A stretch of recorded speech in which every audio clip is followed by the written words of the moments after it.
Fue una de las batallas más grandes de la historia del mundo antiguo, un evento que dejó una huella imborrable en la memoria de los pueblos y que quedó grabado para siempre en las crónicas como ejemplo de un enfrentamiento a gran escala y resuelto. En las vastas aguas del gran río Yangtze se enfrentaron cientos de miles de guerreros, cuyas armaduras brillaban al sol y cuya salva de golpes resonaba como truenos que recorrían los valles. La flota extendida en línea, tan enorme que cubría toda la superficie acuática, parecía un bosque de estandartes que ondeaban al viento, y sus colores vivos resaltaban la fuerza y la resolución de esa multitud sin igual. Un zumbido ensordecedor y el ruido de miles de gritos de guerra llenaban el aire, como si la misma tierra temblara bajo los pies de innumerables filas de barcos combatientes. En medio de ese caos y en el remolino de picas y espadas, la victoria no se determinaría solo por el número de infantes o barcos. Se lograba mediante astucia, destreza y espíritu de lucha, mediante la capacidad de convertir las fuerzas de la naturaleza, el viento, el fuego, el agua, en armas y medio para alcanzar el objetivo. En aquel choque entre fuerza e ingenio nacieron leyendas, héroes y estrategias que aún hoy inspiran a historiadores y guerreros, mostrando que la inteligencia y la valentía pueden superar incluso a un ejército mucho mayor. Fue en esta batalla, en las Rocas Rojas, donde se fusionaron el mito y la realidad, transformándose en símbolos venerados durante siglos. En el calendario estaba el año 1208 de nuestra era, un instante en que cayó la poderosa dinastía Han, que en su tiempo había sido el pilar inquebrantable de todo el país. El Estado, alguna vez tan poderoso y majestuoso, comenzó a declinar, cediendo el paso a nuevos líderes fuertes, jefes que repartían entre sí las tierras fértiles y los territorios del imperio, buscando consolidar su poder. Ninguno de ellos se asociaba con una imagen tan brillante y temible como la de Xiu Qiao, un bárbaro del norte, comandante militar despiadado y ambicioso, que soñaba con unificar toda China bajo su férrea autoridad.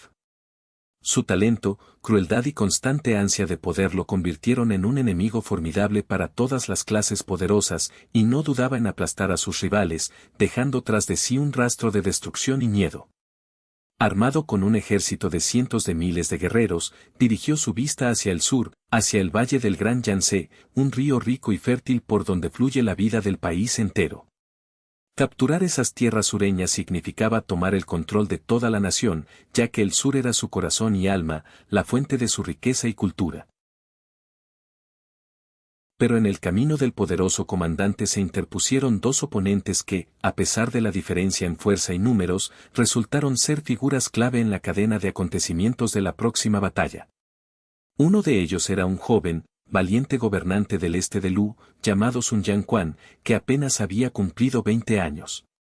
En un periodo en el que sus conocimientos apenas comenzaban a formarse y su valentía se convertía en ejemplo para los demás, irradiaba cautela y se aferraba con firmeza al legado de su linaje, entendiendo que defendiendo su tierra, también protegería a su familia y su honor. La segunda es Liu Bei, un líder conocido por su honestidad y alma compasiva, más que por sus victorias militares. Era más respetado y confiado por su carácter amable que por sus logros en el campo de batalla, y su reputación se basaba principalmente en la nobleza y honestidad con las que abordaba las situaciones difíciles. En comparación con el poderoso ejército de Xiouch, las fuerzas de estos hombres parecían diminutas, como hormigas ante un elefante imponente. La diferencia en escala y recursos parecía insuperable. Sin embargo, el destino dispuso de otra manera, y en esas circunstancias surgieron nuevas esperanzas y soluciones capaces de cambiar el curso de la historia. En el palacio de Lu en el distrito de Wu, reinaba una atmósfera de inquietud y tensión. Dentro de los muros reales, la tensión era palpable, cada consejero y asesor militar buscaba una salida a la situación. Aconsejaban a Sun Jianquan rendirse, ya que, según decían, el ejército de Xiouch superaba en número al suyo, 920.000 soldados enfrentados a sus escasos efectivos parecían invencibles. Incluso la retirada de Liu Bei con unos pocos hombres fatigados parecía una debilidad inútil a ojos de la mayoría. Pero en la discusión también resonaban voces que no estaban dispuestas a aceptar el destino. Entre ellas destacaba un joven comandante llamado Zhou Yu, cuya inteligencia aguda y perspicacia eran tan afiladas como su espada.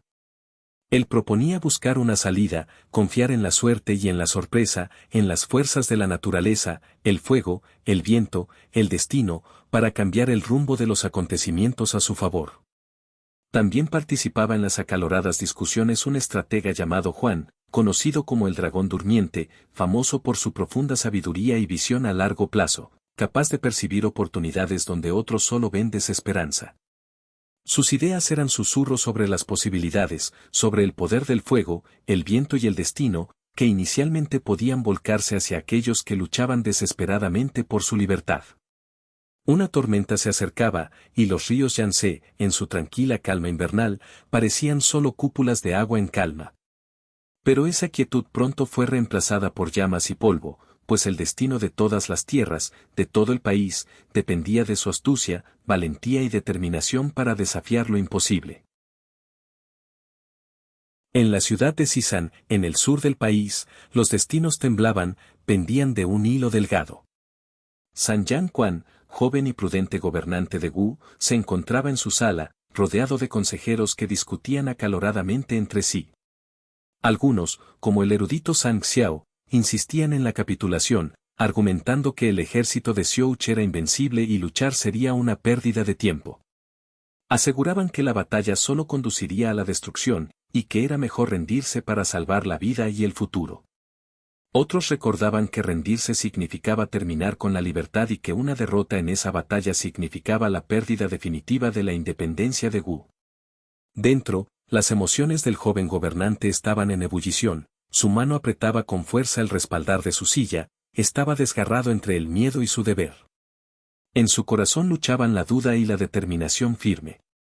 De repente, uno de los jóvenes y apasionados mandos, conocido por su fervor y fuerza interior, se levantó y con un tranquilo y elocuente gesto afirmó que toda su fe y determinación estaban dirigidas a luchar hasta el último momento. Se inclinó en señal de respeto a su nunu. Mi señor, expresó con profundo respeto, ese Chu dispone de 800,000 personas. Sin embargo, ¿cuántos de ellos son verdaderos guerreros? Muchos son campesinos y plebeyos, reclutados por la fuerza en sus filas.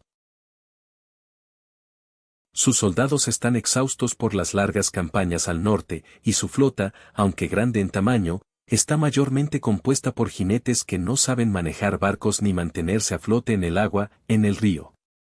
Pues la cantidad de tropas en sí misma no significa invencibilidad. A su lado estaba Su Yan, emisario de Liu Bai y famoso estratega, un verdadero dragón que finge dormir. Este hombre hablaba en voz baja, pero cada una de sus palabras llevaba un matiz decidido y peso. Si Wu cede, Chuchu lo absorberá, y después se volverá contra mi señor Liu Bai. Ninguno de ellos podrá sobrevivir solo, pero juntos tienen la oportunidad de disipar esa tempestad. Dos voces, una apasionada y otra tranquila, están unidas por un mismo impulso. Pronto, los ojos de Kun se endurecieron, se levantó, sacó su espada y con un fuerte golpe en la mesa hizo que sonar, haciendo que vibrara. Basta de oraciones y palabras, retumbó. Quienes deseen rendirse, que se vayan. Pero yo preferiría luchar junto a los héroes que vivir sometido a Chuchu, su perro. El salón quedó en silencio, y pronto fue roto por el sonido de júbilo. La decisión había sido tomada. Se firmó un acuerdo de alianza, delicado, inestable, pero muy necesario. Las fuerzas de Wu y Su decidieron unir esfuerzos contra el gigante del norte. Estaban en minoría, sus fuerzas eran más débiles y las probabilidades parecían casi imposibles, pero optaron por seguir resistiendo. Y justo en esa elección, la historia comenzó a cambiar tímidamente su curso. La alianza era frágil, casi insegura, pero se consolidó. Y solo quedaba una tarea, prepararse y afrontar la tormenta que se avecinaba. En las amplias aguas del río Yangtze, la arteria acuática más majestuosa del sur de China, el señor del mar, Chuchu, con su enorme flota, como una pared interminable de barcos, estaba fondeado. A lo largo de la orilla dispersó sus tropas en filas ordenadas, y toda la flota parecía un bosque de mástiles afilados como picas que se elevaban hacia el cielo en la fría temporada invernal. Desde su tienda de mando, donde dirigía personalmente sus miradas, Chuchu, comandante del norte, sonreía con plena satisfacción. Para él, el sur ya era una presa conquistada. Pero en las profundidades del campamento de Wu y Su, a la sombra de sus tiendas, bullía otro trabajo. Joe Yu, el ardiente e intrépido comandante de Wu, y Su Lian, el estratega tranquilo de Liu Bai, apodado Dragón Durmiente, estaban sentados bajo la luz titilante de lámparas. Comprendían perfectamente, solo la fuerza y la superioridad numérica no podrán vencer. Para vencer a Cao Cao, había que ser astuto y paciente, esperar el momento adecuado. Yoyu golpeó la mesa con una mano abierta, expresando su determinación. La flota de Cao Cao es fuerte, dijo, pero está encadenada, los barcos están conectados entre sí. Sus hombres no son marineros, sino jinetes. Temen las corrientes y las olas, por eso mantienen todos los barcos cerca unos de otros para no perder el control. Sin embargo, por esa misma conexión, han creado una especie de gran continente flotante, hielo que brilla intensamente en la niebla invernal. Su compañero, Lian, asintió suavemente, sí, el fuego es nuestra principal herramienta, pero no basta solo con fuego. Además, el viento debe estar a nuestro favor. En verano, el viento sopla desde el sur, ayudando a las tropas navales y al astuto fuego en la batalla. Pero ahora, en pleno invierno, sopla desde el norte, directamente en la cara, dificultando nuestras acciones. Si intentamos encender la llama ahora, se volverá en nuestra contra. El fuego, como sabe cualquiera que haya enfrentado algo similar, es una arma muy afilada. Yoyu frunció el ceño, entendiendo toda la complejidad de la situación. Para quemar la flota de Cao Cao, haría falta un verdadero milagro. Pero Lian, como quien mira más allá del horizonte, hablaba con calma y seguridad, pronto cambiará el viento. Pasará del este al sur, y entonces el sol y el cielo nos ayudarán. Si esperamos y nos preparamos, incluso la naturaleza podrá ponerse de nuestro lado y concedernos la victoria. Los jóvenes oficiales del escuadrón de Wu susurraban, como si temieran romper el silencio de la noche que los rodeaba. En su interior, vacilaban constantemente, ¿se puede confiar en las palabras de ese desconocido que vino del campamento de Liu Bai? Pero la mente aguda y perspicaz de Yoyu valoraba cada posible riesgo y beneficio, cada palabra y cada oportunidad que la situación pudiera ofrecer. Su mirada estaba llena de resolución. Asintió lentamente, dando a entender que la decisión ya estaba tomada, entonces, esperaremos. Y cuando cambie el viento, será justo entonces cuando encenderemos el río. Así se elaboró el plan. En las noches siguientes, los soldados recogían haces de mimbre y los impregnaban abundantemente con aceite, con la esperanza de que estos preparados se convirtieran en proyectiles incendiarios precisos.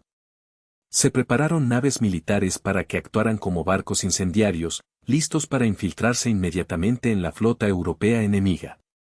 La gente contenía la respiración, afilaba sus flechas y susurraba oraciones que se dejaban llevar por el viento nocturno del invierno.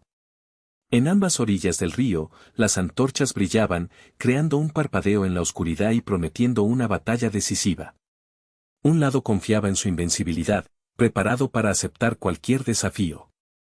Mientras tanto, el otro lado también se preparaba para arriesgarlo todo por esa única oportunidad, el fuego que podía destruir al enemigo para siempre.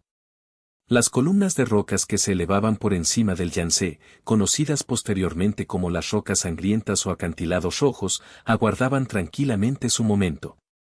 Todo el mundo parecía contener la respiración, atento a lo que iba a suceder. La noche en el mar de Yanzhou era fría y despiadada, como si la misma naturaleza se regocijara, preparándose para ser testigo de una batalla majestuosa. La flota de Xiao, unida por largas cadenas, se extendía sobre la oscuridad del agua, como una hilera de serpientes largas sumidas en la sombra de la noche. Para el príncipe del norte, esta formación representaba fuerza, gracias a las cadenas, los barcos mantenían estabilidad, permitiendo a sus hombres desplazarse con confianza de cubierta en cubierta, como si fuera tierra firme. Pero para los enemigos, tal esquema parecía la clave a su posible perdición, una trampa potencial en la que podrían caer si algo salía mal. En el campamento de la Unión, la preparación había finalizado. Haces de caña impregnados en aceite estaban cuidadosamente atados a la proa de las pequeñas naves militares. Toda la cubierta estaba cubierta de brea y alquitrán, para incrementar la peligrosidad de incendio. Los soldados, conteniendo la respiración, susurraban oraciones, esperando que sus barcos incendiarios atravesaran directamente el corazón del ejército caótico y desorganizado de San, destruyendo todo a su paso. Todos comprendían el peligro, esas naves eran como trampas mortales. Acercarse con ellas al enemigo equivalía a arriesgar la vida, ya que quienes controlaban las embarcaciones de fuego no volvían. Sin embargo, los voluntarios avanzaban sin vacilación, con ojos que brillaban más que las llamas que llevaban. Finalmente, llegó el momento, y la brisa, aunque suave, inicialmente sopló en silencio desde el sureste, trayendo humo de fogatas a través del río. Pero para Yoyo y sus aliados, ese fue precisamente el signo que tanto habían esperado, la respuesta del cielo y las estrellas, la sentencia de sus esperanzas. Se dio la orden. Se encendieron las velas, atrapando la corriente de aire fresco y, como sombras, los barcos se movieron en silencio hacia el enemigo. Su movimiento era lento, elegante, como si nadaran en los brazos de la oscuridad de la noche, solo los primeros pasos. Pero en cuanto se encendieron las antorchas, las llamas se elevaron, y las masas ardientes comenzaron a crujir, trepando por los mástiles, atravesando la noche con fuego. En ese momento, la noche explotó literalmente en luz, las naves de fuego se transformaron en verdaderas olas de llamas, corriendo por el río con fuerza huracanada, impulsadas por el viento.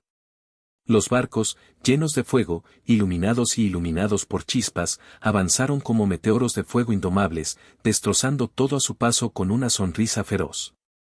Los soldados de Xiao comenzaron a gritar y a moverse nerviosamente, dominados por la excitación y la confusión. Inicialmente, su risa parecía despreocupada, pensando que era solo una emboscada insignificante, y creían que fácilmente derrotarían a las naves incendiarias, sin darles mayor importancia. Pero en cuanto las masas ardientes golpearon las cadenas y los barcos enemigos, la risa se desvaneció, dando paso al pánico y los gritos.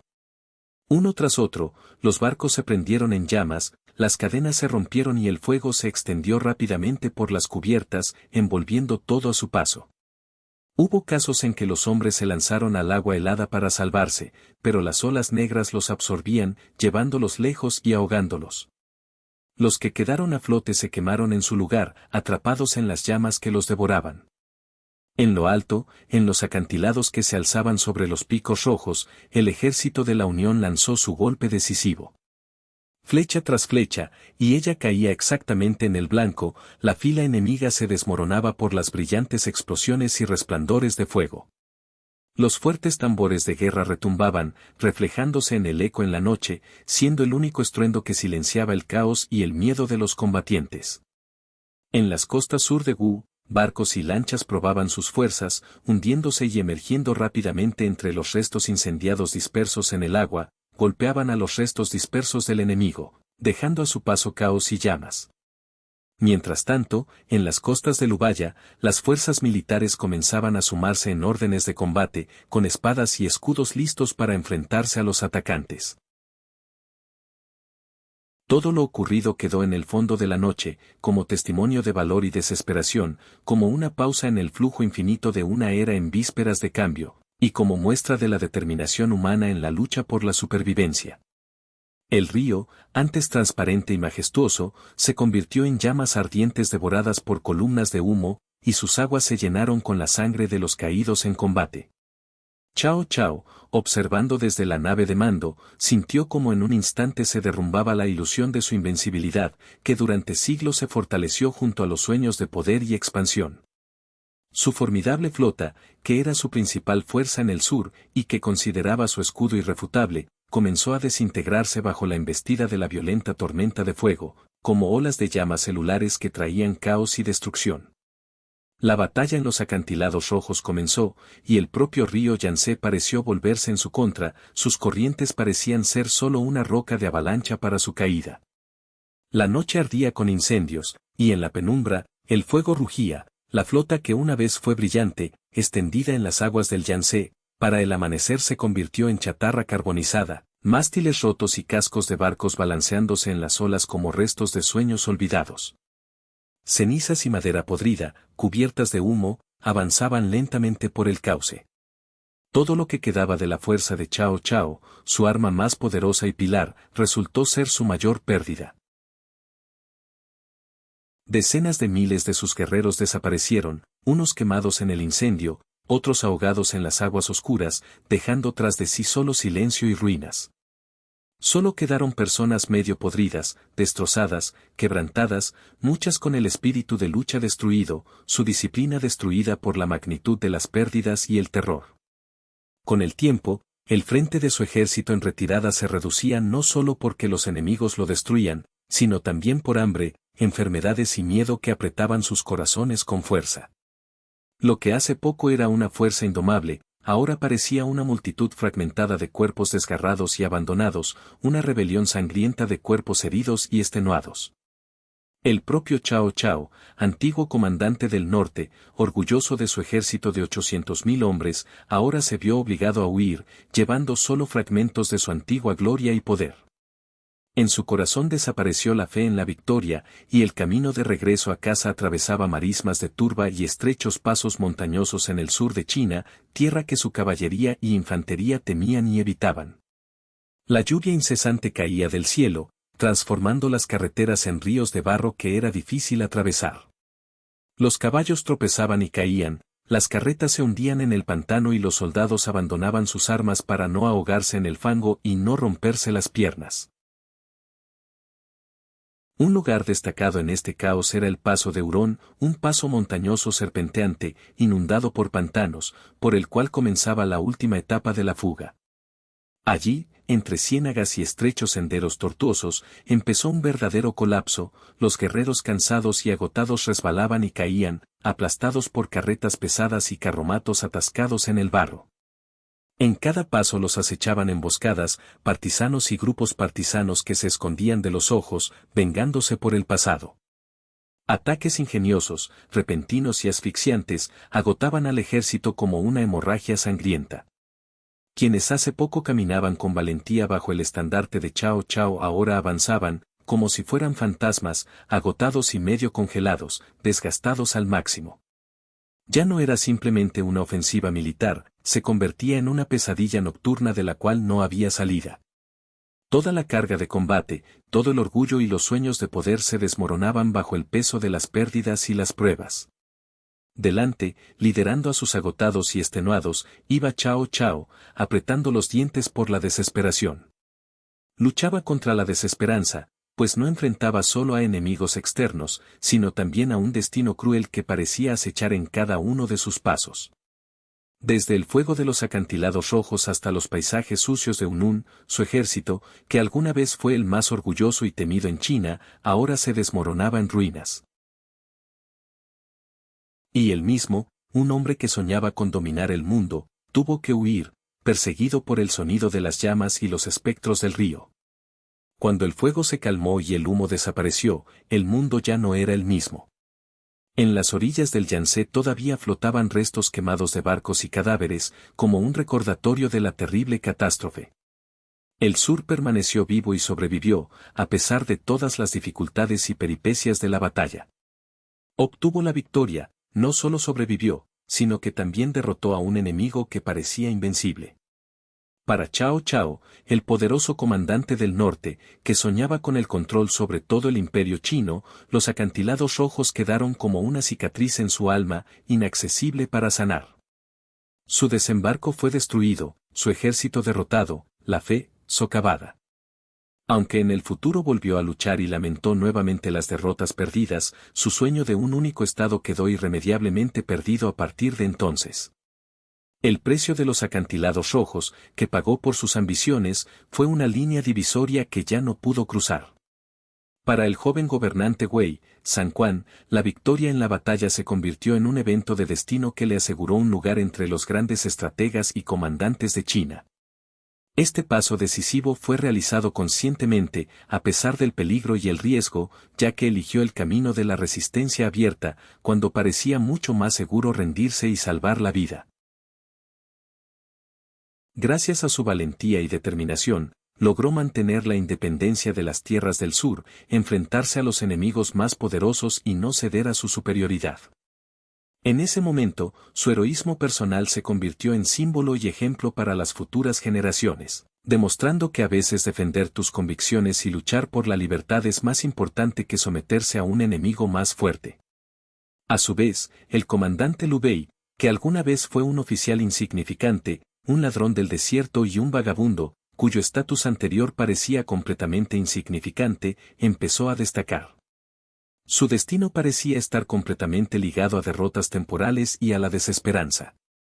Pero fue precisamente la batalla decisiva en las Rocas Rojas la que cambió su suerte, brindándole la oportunidad de dar un paso hacia una nueva etapa en su carrera. Estas rocas, que se elevan sobre el río Yangtze, se convirtieron en su punto de partida, en una base sólida desde la cual pudo construir su poderoso imperio. Desde esa posición estratégica, empezó a sentar las bases del futuro reino de Zhou, un estado que más tarde sería inmortalizado en las leyendas. Su sueño de crear un estado fuerte comenzó a materializarse años después, y esta victoria le otorgó confianza y fuerza para futuras conquistas. Para el mundo entero, estas olas que saltan y estas escarpadas rocas no solo son elementos del paisaje, sino símbolos de una lección, que la superioridad numérica y los recursos materiales no garantizan siempre la victoria.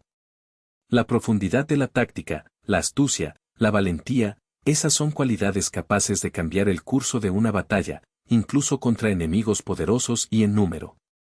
Como resultado de esa batalla quedó claro que no la fuerza, sino la inteligencia, el valor y la capacidad de creer en la propia victoria pueden someter incluso a los adversarios más poderosos. La unión de las fuerzas militares de Wei y Zhou, en ese momento crucial, fue una alianza inestable, fundada en intereses comunes, pero condenada a desmoronarse en el futuro. Su alianza fue frágil y temporal, y fácilmente pudo romperse bajo la presión de desacuerdos internos o cambios externos. Sin embargo, fue precisamente en ese momento, en ese instante decisivo, que estas dos fuerzas, pese a su división, lograron unirse ante la amenaza de la fatalidad, enfrentaron el temor y la debilidad, y cambiaron para siempre el rumbo de la historia de China. En ese momento demostraron que incluso los estados más poderosos, al enfrentar el peligro, pueden unirse y lograr éxitos inéditos. Los majestuosos rocas que se elevan sobre el río Yangtze siguen siendo testigos de aquellos acontecimientos. Sus superficies de color rojo brillante, como ardientes bajo la luz del amanecer, sirven como un monumento a ese momento histórico. Los viajeros cuentan cómo el viento, que atraviesa sus rostros de piedra, lleva consigo el eco de esas antiguas batallas, el sonido de los tambores, los gritos de los combatientes y el crepitar del fuego. Estos sonidos permanecen vivos en la memoria a través de los siglos como recordatorio de aquella batalla dramática y decisiva. Hasta hoy, el nombre de las Rocas Rojas no se asocia solo con una batalla, sino con un momento crucial en la historia, un lugar donde el fuego y el agua, la valentía y el destino se entrelazaron en una poderosa trama que formó el destino de los grandes imperios. Estas rocas emblemáticas han conservado su estatus como símbolo de gran protesta, valentía e irrompible fe en la victoria. La grandeza de este lugar continúa inspirando a generaciones, recordándonos que incluso en las circunstancias más desesperadas, cuando parece que el destino se ha apartado, el espíritu y la determinación pueden cambiar el curso de los acontecimientos y sentar las bases de nuevas eras. Este rincón del mundo simboliza no solo las batallas heroicas del pasado, sino también un recordatorio eterno de que el destino de una nación se forja al borde del abismo, donde se encuentran la valentía, el coraje y la fe en un futuro mejor.